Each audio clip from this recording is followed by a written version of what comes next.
ठराकीन मालिकेच्या आजच्या भागामध्ये आपण पाहणार आहोत की सुलक्षणा अंबिकाला घेऊन सगुणाला घेऊन आता रूममध्ये बसलेली असते। त्याच वेळेला त्यांना प्लॅनिंग करायचं असतं, पण प्रीती तेवढ्यात येते। प्रीती आता तिथे आल्यानंतर प्रीतीला मुद्दामूनच बोलायचं असतं, प्रीतीला प्लॅनिंग जाणून घ्यायचं असतं की ह्यांचं नेमकं काय प्लॅनिंग चाललंय ते। म्हणूनच प्रीती आलेली असते आणि त्यावेळेला प्रीती म्हणत असते की मी तुमच्या सगळ्यांसाठी कॉफी आणली आणि त्याचबरोबर ती आता सगुणाला काही कामंसुद्धा करायला सांगत असते। पण सगुणाला प्लॅनिंग समजावून सांगायचं असतं सुलक्षणाला, म्हणून सुलक्षणा सगुणाला काही जाऊ देत नसते, ती तिथेच तिला थांबवते। त्याचबरोबर प्रीती म्हणत असते की घरात खूप कामं पडलेत आणि त्या कामांची अरेंजमेंटसुद्धा व्हायला हवी आणि त्यासाठी मी असा विचार करते की ऐक ना, मी इकडचं सोफ्याचं सगळं काही बघते, तू बाहेरचं सगळं बघ, असं प्रीती सगुणाला सांगत असते। पण सुलक्षणा म्हणत असते की मी सांगितलंय की इथे मी कामं करत असताना, इथे आम्ही बोलत असताना कोणीही यायचं नाही, एवढं साधी गोष्ट कळत नाही आहे का? आताच्या आता जा बघ प्रीती, आणि असं बोलून प्रीतीला आता तिकडनं काढून टाकलं जातं। प्रीती जशी तिकडनं निघून जाते ना, तसं आता प्रीती पूर्ण काही गेलेली नसते, कारण तिला सुलक्षणाचं प्लॅनिंग ऐकायचं असतं। सुलक्षणाला नेमकं काय काय बोलायचं आहे, काय सांगायचं आहे, या गोष्टी सगळ्या काही ऐकायच्या असतात। म्हणूनच मग आता ती तिथे थांबलेली असते। तर सुलक्षणा आता वेलकम पार्टीचं जे काही नियोजन केलेलं असतं त्याबद्दल सांगत असते। म्हणजेच ती आता म्हणत असते की बघा, आपल्याला आलोकला आज काही झालं तरी आता रूममध्ये बंद करून ठेवायचं आहे। त्यावर अंबिका म्हणते की जर आपण आलोकला रूममध्ये बंद करून ठेवलं तर त्याचे परिणाम काय होतील याचा विचार करताय का? म्हणजे त्याने जर हायपर पद्धतीने काही करायचा प्रयत्न केला तर मग आपल्याला त्या सगळ्याची सोय करून ठेवायची आहे। पण आजचा हा प्लॅन काही झालं तरी सक्सेस व्हायला हवा आणि त्यासाठी मला असं वाटतं की आजच्यापेक्षा दुसरा कोणताही चांगला मुहूर्त नाही आहे। म्हणजे नेमकं काय करायचं ठरवलंय असं देखील आता अंबिका सुलक्षणाला विचारत असते। तेव्हा सुलक्षणा म्हणत असते की आजच्या वेलकम पार्टीमध्ये मी काही झालं तरी प्राजक्ताला बोलवले, प्राजक्ताला सांगितले की समर आणि समायरावर लक्ष ठेवायला तुला यावंच लागेल आणि ती येणार आहे। आणि आज जर आलोकला आपण रूममध्ये बंद केलं आणि बाहेर पार्टी चालू असेल आणि समर आणि समायराला खेळायला द्यायचं आणि तेव्हाच त्या प्राजक्ताला त्या आलोकच्या रूमच्या दिशेने मुद्दामून मुलांना खेळत खेळत पाठवायचं। मग तिला तर कळणार की त्याला रूममध्ये बंद करून ठेवला आहे, मग ती त्याला रूममधून बाहेर काढायचा प्रयत्न करणार। तेच इकडे आता आरव आणि आलोक बोलत असतात। तर आरवला असं वाटत असतं की त्याच्या ह्या वेलकम पार्टीमध्ये काही झालं तरी सुद्धा भाग्यश्री आणि प्राजक्ता यायला हवी आणि म्हणूनच मग तो आता त्याच्यासोबत बोलत असतो। तर आपल्या भावाला सांगत असतो की मला असं का वाटतं यार, का आपण एक काम करूया का, आपल्या ह्या वेलकम पार्टीमध्ये त्या समर आणि समायराच्या ज्या टीचर आहेत त्यांना पण बोलवूया का, भाग्यश्रीच्या बहीण नाही का? मग आता इकडे हे सगळं काही आलोक ऐकत असतो। आलोक म्हणत असतो की काल मला सांग, आपण जेव्हा त्यांच्याकडे गेलो होतो तेव्हा त्यांच्याकडे मेहंदीचा फंक्शन होता आणि आज त्यांच्याकडे नक्कीच हळद असेल आणि मग तो सगळा कार्यक्रम सोडून ती भाग्यश्री इथे येणार आहे का आपल्या ह्या प्रोग्रामला? काय यार, तुला समजत नाही आहे का? असंही आता आलोक आरवला बोलत असतो। त्यावर आरव म्हणतो की बघितलंस का, माझी एक्साइटमेंट लेवल इतकी असते की तुला काय सांगू, बघितलंस ना, हे सगळं काही त्यामुळेच होते। म्हणजे अरे बघितलं का, मी बाहेर गेलो तर छत्री घेऊन गेलो तर ऊन पडतं का, तर पावसासाठी मी छत्री घेऊन जातो पण नेमकं तेव्हा ऊन पडतं, हे तसंच काहीसं माझ्यासोबत झालं आहे। म्हणजे मला असं वाटत होतं की ह्या सगळ्यामध्ये तिनेही असायला हवं, पण मी विसरलोच बघ। तर इकडे आता प्रीती सुलक्षणाचं बोलणं ऐकत असते आणि जेव्हा प्रीती ह्या सगळ्या काही गोष्टी ऐकत असते तेव्हा तिला तर हे सगळं ऐकून एकावर एक धक्के बसत असतात। कारण इकडे सुलक्षणाने सांगितलेलं असतं की काही झालं तरीसुद्धा आपल्याला आता हे सगळं काही करायला हवं। आता जेव्हा आलोकला रूममध्ये आपण बंद करू तेव्हा प्राजक्ता स्वतःहून तिथे जाईल आणि आलोकची सुटका करायचा प्रयत्न करेल आणि आलोक जर आतमध्ये असेल तर ती आलोकला बाहेर घेऊन येईल सगळ्यांच्या समोर पार्टीमध्ये, आणि जेव्हा पार्टीमध्ये खूप जास्त गोंधळ होईल तेव्हा तर मग मला ब्लॅकमेल करता येईल त्या प्राजक्ताला, म्हणजे प्राजक्ताला पर्याय उरणार नाही, तिला लग्न करावंच लागेल, तिच्याकडे दुसरा काही ऑप्शन नसणार आहे आणि तिला दुसरा कोणताही ऑप्शन मला मुळात ठेवायचा नाही आहे आणि त्याचसाठी माझे हे सगळे काही प्लॅनिंग सुरू आहेत असंही आता म्हटलं जातं। आणि जेव्हा ह्या सगळ्या काही गोष्टी बोलल्या जातात तेव्हा मात्र आता इकडे अंबिका म्हणत असते की तुम्ही जे काही ठरवले ते तशाच पद्धतीने होईल का, कारण काही प्रॉब्लेम व्हायला नको असं मला तरी वाटतं। मग तेव्हाच का नाही होणार, सगळं काही नीट होईल, काळजी काळजी करूच नको. त्यापेक्षा जर आपण चांगल्या मनाने जाऊन त्यांच्या घरी जाऊन जर मागणी घातली लग्नाची तर मग काय. कारण आता अंबिकाला तसं वाटत असतं, कारण हे सगळं काही रिस्की आहे ना. त्यामध्ये प्राजक्ता लग्नाला तयार व्हायला हवी, पण सुलक्षणा म्हणते की मला त्यांच्या घरी जाऊन मागणी घालायला काही नाही, आपल्याला लगेचही देऊन टाकतील. पण त्यावेळेला ना तिचा जो मामा आहे त्याला प्राजक्ता काही जड झालेली नाही, ते स्वाभिमानी आहेत. आणि स्वाभिमानी व्यक्ती काही झालं, कितीही मोठं स्थळ आलं ना तरी ते सगळ्याची चौकशी करतील. आणि जर त्यांना ते स्थळ मान्य नाही झालं तर ते या लग्नाला काही तयार होणार नाहीत. याही गोष्टी मला माहिती आहेत. त्यामुळे जर आपल्याला प्राजक्ता आणि आलोकचं लग्न लावायचं असेल तर हाच मार्ग एकदम मला सोपा वाटतोय, असं देखील आता इकडे सुलक्षणा बोलत असते. हे सगळं ऐकल्यानंतर प्रीतीला धक्का बसतो. प्रीतीला आता अशा पद्धतीने का होईना कळलेलं असतं की आता सुलक्षणाला प्राजक्ताला या घरात सून म्हणून आणायचे, त्याचसोबत आलोकची बायको म्हणून. तेच आता दुसरीकडे जेव्हा आलोक आणि त्याचसोबत आरव बोलत असतात तेव्हा आलोक त्याला म्हणत असतो की तुला मी पहिल्यांदाच सांगतो, नेक्स्ट टाईम येताना ना माझ्या रूममध्ये नॉक करून येत जा, आणि जे काही तू ठरवतोयस ना ते आता विसर, कारण या सगळ्या काही गोष्टी तरी शक्य होणार नाही आहे. आणि काय त्या मुलीचं घेऊन बसलाय, कोणती ती म्हणजे समर आणि समाराचे टीचर, तिच्याबद्दल तर काही बोलूच नको, असंही आता म्हटलं जातं. तेव्हाच ना इकडे आलोकला राग आलेला असतो, कारण समर आणि समाराची टीचर त्याच्यासमोर एका वेगळ्याच लेवलला येऊन उभी राहायची ना नेहमीच, त्याच्यामुळे त्याला आता त्या गोष्टीचा राग येत असतो. तर इकडे मात्र आता जो आरव असतो तो विचार करत असतो की कसं बोलवायचं इथे, कारण त्याला असं वाटत असतं की भाग्याने सुद्धा इथे यायला हवं, पण भाग्याची तर हळद आहे, पण भाग्या हळदीला तर येणार नाही, मग हळद असल्यावर इथे येऊ शकणार नाही पार्टीमध्ये. पण जर आता तिची बहीण आली तर इकडे आता भाग्या हळदीसाठी एकटीच तयार होत असते. तिने एकटीनेच मेकअप केलेला असतो. आज तिने प्राजक्ताची सुद्धा मदत घेतलेली नसते. तेच आता तिकडे ती आलेली असते आणि तृप्ती बघते, आणि तृप्ती भाग्याला म्हणत असते की काय ग, कसली साडी नेसलीस, म्हणजे तिला आवडलेली नसते, तिने साडी वगैरे नेसलेली तयार झालेली, पण आता तिचं कौतुक करायचं म्हणून तेवढ्यापुरती तिला ती मुद्दामून बोलत असते. आणि आज काय मग कोणी तयार केलंय, छान तयार झाली, नक्कीच ना प्राजूने तयार केलं असणार आहे का, मी माझी तयार होऊ शकत नाही का, असं भाग्या आता मुद्दामूनच बोलत असते. भाग्या जेव्हा रागारागात बोलते ना तेव्हा तिला आता तृप्ती म्हणत असते की अगं काही नाही, मी सहज विचारलं ग, मला वाटलं तुला नेहमी पहिल्यापासून ती प्राजक्ताच तयार करत यायची ना, म्हणून मला वाटलं की तिनेच तयार केलं असेल तुला आत्तासुद्धा, म्हणून मी विचारलं ग तुला फक्त. अगं इट्स ओके, तिने तयार नाही केलं असेल तर, असंही आता ती म्हणत असते. तेच आता दुसरीकडे पाहायला मिळत असतं की भाग्या चिडत असते प्राजक्ताचं नाव घेतलं तरी, आणि ती म्हणत असते की आज माझी हळद आहे ना तर मी माझ्या हळदीला स्वतःच्या हाताने तयार झाली. मग इकडे मात्र खूप जास्त आनंद ना तृप्तीला होत असतो. तृप्ती विचार करते की काय त्या माई आजींनी भांडणं लावली त्यात जबरदस्त, अशी भांडणं तर मी याआधी कधीच पाहिली नव्हती, जबरदस्त भांडणं लावली आहेत, एवढा काही तो वाद निर्माण केला आहे ना, एवढी दरी निर्माण झाली ना. तेच आता सुलक्षणाने ना इकडे कॉल केलेला असतो या प्राजक्ताला, आणि प्राजक्ताला सुलक्षणा कॉल करून बोलवत असते पार्टीला, आणि तिला म्हणत असते की तुला तर माहिती आहे की आज आमच्याकडे पार्टी आहे, या पार्टीचं आमंत्रण तर याआधीसुद्धा मी तुला दिलं आहे, पण तरीसुद्धा परत सांगते की काय आहे ना, समर आणि समारासोबत ना दुसरं कोणीही नाही आहे, जर तू असशील ना तर बरं होईल, कशी पार्टीसुद्धा व्यवस्थित होईल, म्हणून म्हटलं आपलं की तूसुद्धा ये, असंही आता ती म्हणत असते. तेव्हाच आता समर आणि समाराची काळजी तर घ्यायला हवी ना, तसं आम्ही आहोतच ग, पण तरीसुद्धा तू असलीस तर बरं होईल. तर आता सुलक्षणाने प्राजक्ताला एवढं सांगितलं आहे म्हटल्यावर प्राजक्ताचा सुद्धा नाईलाज होतो. प्राजक्ता हो हो असं म्हणते, कारण प्राजक्ताकडे दुसरा पर्याय नसतो. प्राजक्ता म्हणत असते की ठीक आहे, मी प्रयत्न करते. दुसरीकडे आता सुलक्षणा जी आहे ती मात्र आता खूपच जास्त खुश झालेली असते. सुलक्षणा म्हणत असते की मी सांगितलं आहे प्राजक्ताला तर यावंच लागेल, काळजी करू नका, आता आपला पुढचा प्लॅन करायला सुरुवात करा. तर अंबिकाला थोडी भीती वाटत असते. मग ती म्हणत असते की या सगळ्यामध्ये आपलं खूप जास्त नुकसान होऊ शकतं.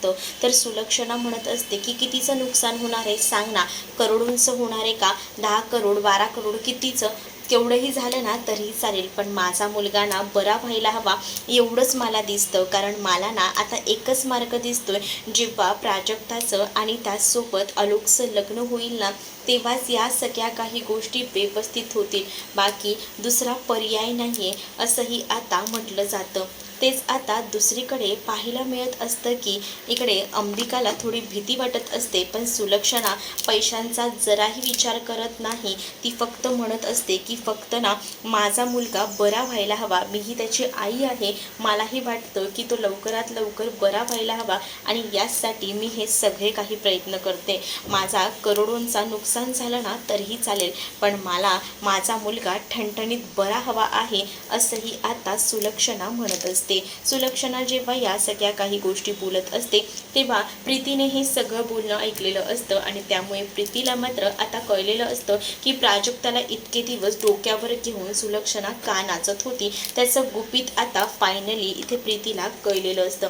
त्यामुळे प्रीती आता विचार करत असते, पण अंबिकाला अलोकची काळजी असते, म्हणजे हायपर जर तो जास्त झाला तर त्याच्या शरीरावर त्याचे परिणाम होऊ शकतात. तर सुलक्षणा म्हणत असते की आपण ते मेडिकल इमर्जन्सीची जी काही सोय आहे ती सुद्धा करून ठेवूया, त्याचे मेडिसिन्स लवकरात लवकर त्याच्यापर्यंत पोचतील याचीही सोय करूया, काळजी करू नकोस. अगं मीही त्याची आई आहे, मलाही त्याची काळजी आहे, पण मला माझा मुलगा ना बरा व्हायला हवा, याचसाठी मी हे सगळं काही करते, असंही देखील आता सुलक्षणा जी आहे ती इथे असणाऱ्या या अंबिकाला सांगत असते. कारण तिला आता हा एकच मार्ग दिसत असतो, प्राजक्ताला या सगळ्यामध्ये अडकवायचा, प्राजक्ताला काही झालं तरी अलोकला लग्न करायला लावायचं आणि अलोकचं आणि प्राजक्ताचं एकदा का लग्न झालं ना की सगळे पर्याय सुटतील. एकदा का प्राजक्ता या घरची सून झाली सूर्यवंशींची की आपल्याला आपल्या मनाप्रमाणे सगळ्या काही गोष्टी करता येतील, हाही सुलक्षणाचा डाव असतो आणि या सगळ्याबद्दल तिने सगुणाला तयार केलेलं असतं, सोबत अंबिकाला सुद्धा हे प्लॅनिंग सांगितलेलं असतं. पण हे सगळं प्लॅनिंग आता महत्त्वाचं म्हणजे प्रीतीने ऐकलेलं असतं, त्यामुळे आता प्रीती या प्लॅनचं काय करेल काही कळत नाहीये. पण दुसरीकडे आता पाहायला मिळत असतं की इथे सगळीजणं बसलेली असतात जुगाराच्या अड्ड्यावर. कौस्तुभकडे पैसे संपलेले असतात, जे ऑलरेडी प्राजक्ताने पैसे दिलेले असतात ना, तर त्या पैशांचं तर वाटोळं ह्यांनी लावलेलं असतं. सोबतच ना आता एका माणसाकडनं त्याने उसने सुद्धा पैसे घेतलेले असतात आणि ते सुद्धा सगळे त्याने ह्याच्यामध्ये जुगारात लावलेले असतात. आणि जुगारात जेव्हा तो इतका पैसा लावतो ना तेव्हा तो शेवटी उठत असतो, कारण त्याची सगळीकडनं हार झालेली असते ना, कुठूनच त्याच्या हातात 1 रुपया लागत नसतो, सारखा गेम तो हरत असतो, त्यामुळे तो उठून जात असतो. पण तेव्हा सुद्धा ना तो एक माणूस जो असतो जो त्याला ह्या सगळ्यामध्ये अडकवत असतो, तो काही त्याला जाऊ देत नाही, तो मुद्दामून ना त्याला ह्या सगळ्यामध्ये अडकवतो आणि त्याला सांगत असतो की तू घे ना पैसे, आता माझा 1 रुपयाचा कॉईन ना तुझ्या खिशामध्ये ठेव, मग बघ तुझं लक खुलतं की नाही, तुझं काम होईलच बघ, असं बोलून ना त्याने आता त्याच्या खिशामध्ये पैसा ठेवलेला असतो 1चा कॉईन आणि सोबतच ना अजून त्या माणसाकडनं पैसे घेऊन दिलेले सुद्धा असतात आणि सांगितलेलं असतं की लाव, हा जर तू डाव जिंकलास ना तर तुझ्याकडे पैसे येतील आणि मग तू समोरच्या त्या माणसाला पैसे सुद्धा देऊ शकतोस आणि तुझ्या बहिणीच्या लग्नातही पैसे खर्च करू शकतोस, असंही आता म्हटलेलं असतं. तेच आता या सगळ्या काही गोष्टी झाल्यानंतर इकडे तो हा गेमही हरतो, त्याच्या हातात ना आता सगळेच पैसे संपलेले असतात, 1ही रुपया शिल्लक राहिलेला नसतो. मग आता त्याच अड्ड्यावर ना तो माणूस तिथेच बसलेला असतो, कारण हे सगळं काही ठरवून केलेलं असतं ना ह्या कौस्तुभला फसवण्यासाठी. आता कौस्तुभ त्या माणसाला जाऊन सांगत असतो की मी तुम्हाला थोड्या दिवसात पैसे देतो, आता तरी माझ्याकडे काही पैसे नाही आहेत, कारण त्याच्याकडचे सगळे पैसे संपलेले असतात. तर दुसरीकडे मात्र आता भाग्या जी आहे ती बाहेर येऊन नटून थटून बसलेली असते आणि ती म्हणत असते की चला ना आता कार्यक्रम करायचा आहे ना हळदीचा, आता कशाला उशीर करताय, चला लवकर, असं बोलून ती आता कार्यक्रम सुरू करा असं म्हणत असते. पण तेव्हाच ना इथे कार्यक्रम सुरू करायला सांगून सुद्धा ना इथे सगळीजणं तिच्याकडे बघत असतात. मग माईला वाटतं की किती घाई झाली आहे ना माझ्या मुलीला या हळदीच्या प्रोग्रामची, अगं हो माझी बाय आज किती गोड दिसते, असं देखील आता माई आजची भाग्याला बोलत असते. भाग्याला राग येत असतो, कारण आता तिला कुठेही समोर ना प्राजक्ता दिसत नसते, प्राजक्ता तिचे वाद झालेले असतात, त्यामुळे थोडीशी तिची चिडचिड होत असते आणि त्यामुळेच ना ती चिडचिड करत असते. तर इकडे मात्र माई आजीला बरं वाटत असतं की आजच्या ह्या प्रोग्राममध्ये ना काही झालं तरी सुद्धा आजच्या या प्रोग्राममध्ये ना ती प्राजक्ता नसते, म्हणूनच ना आता खूप भारी वाटत असतं इथे असणाऱ्या आजीला. म्हणून आजी ना आता प्राजक्ताकडे बघत असते की इथे कुठे नाही आहे, आणि ती म्हणत असते भाग्याला की बरं झालं आज तुझा ना हा कार्यक्रम खूप छान होणार आहे बघ, कारण आज अवदसात सुद्धा नाही आहे. हे सगळं ती फक्त आणि फक्त त्या बिचाऱ्या प्राजक्ताकडेसाठीच बोलत असते. तर प्राजक्ता ऑलरेडी बाहेरच असते, ती इथे थांबलेली नसते, कारण तिला भाग्याने सांगितलेलं असतं की तू माझ्या नजरेसमोरही उभी राहू नकोस. तेच आता दुसरीकडे ह्या सगळ्या काही गोष्टींना आठवत असतात भाग्याला. तिला आता प्राजक्ताची आठवण येत असते, पण तिनेच सांगितलेलं असतं म्हणून ती तिच्या नजरेसमोर उभीसुद्धा राहिलेली नसते. तेच आता दुसरीकडे पाहायला मिळत असतं की इकडे आता डाव तर संपलेला असतो, पैसे नसतात. त्या समोरच्या माणसाला स्वतः जाऊन जे आहे ना ते आता कौस्तुभने सांगितलेलं असतं की मी तुम्हाला पैसे नंतर देतो, कारण या डावामध्ये सुद्धा तो हरलेला असतो आणि त्याने एकूण बाहेरच 20 लाखांचं कर्ज घेतलेलं असतं. त्या माणसाकडनं 20 लाख रुपये घेऊन सगळे पैसे ना त्या जुगारामध्ये त्याने हरवलेले असतात, आणि म्हणूनच आता त्याच्याकडे पैसे शिल्लक नसतात. त्याने सांगितलेलं असतं की तुम्हाला मी नंतर पैसे देतो, पण आता तो व्यक्ती काही ऐकायला तयार नसतो. तो म्हणत असतो की मला सांग की तुझ्या नावावर घर आहे का? नाही, माझ्या नावावर घर नाही आहे, माझ्या बाबांच्या नावावर आहे. त्याचबरोबर आता तो माणूस बोलत असतो मग तुझ्या नावावर काय काय आहे ते सांग, तू फक्त कुठे काम करतोस ते सांग. मग तो सांगतो की मी मेडिकलमध्ये काम करतो. आणि मग काय, मग आता माझे 20 लाख रुपये कधी देणार आहेस? मी बघतो कधी द्यायचं ते काही चालणार नाही, मला व्यवहार म्हणजे व्यवहार लागतो. आत्ताच्या आत्ता काही पण कर, पण पैशांचा बंदोबस्त कर.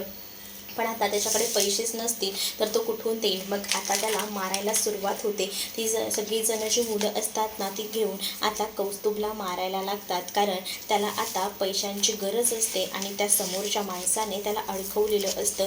20 लाख रुपये आता त्याने पूर्णपणे हरलेले असतात.